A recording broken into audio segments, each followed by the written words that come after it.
Yeah, hi, my name is Bruce Crispin, and I'm a board-certified fixed prosthodontist and Director of Education at Aesthetic Professionals Dental Education Center in Tarzana, California, where our focus is hands-on and clinical education.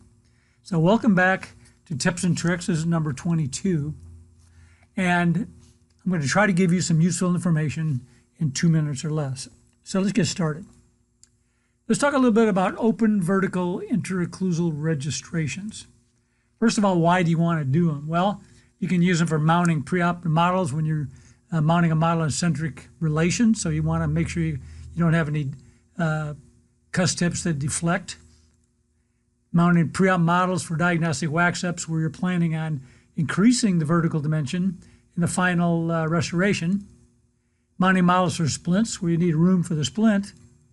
And increasing the vertical dimension for restoration fabrication. And these are just a few of the reasons where you take this type of interocclusal registration.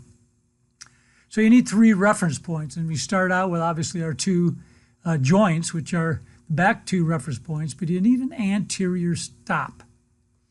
Okay, so the key to getting a good registration is really getting good anterior stop, plus you need to be able to manipulate the mandible. I call it mandibular control. If you try to manipulate the mandible and the muscles are so tense you can't manipulate it, you got a problem. You need to relax the muscles. In contrast, if they're easy to manipulate, you're probably in pretty good shape and you'll probably get a pretty good interocclusal registration. So making anterior stops, there's a number of ways. You can simply just float a little acrylic resin on the front and then measure the vertical dimension, in this case of the provisionals, to make sure we were perpetuating the vertical dimension of our provisional restorations, and then you simply just go ahead and manipulate it, make sure the patient's biting the same spot and there's no deflections, and then you inject your polyvinyl siloxane bite registration material. Now for patients where it's hard to manipulate or you need mandibular control, sometimes we need to make an anterior deprogrammer. So this is a deprogrammer historically called a Lucia jig, and it's fit over the front teeth, if you have front teeth, and you want a flat lingual surface.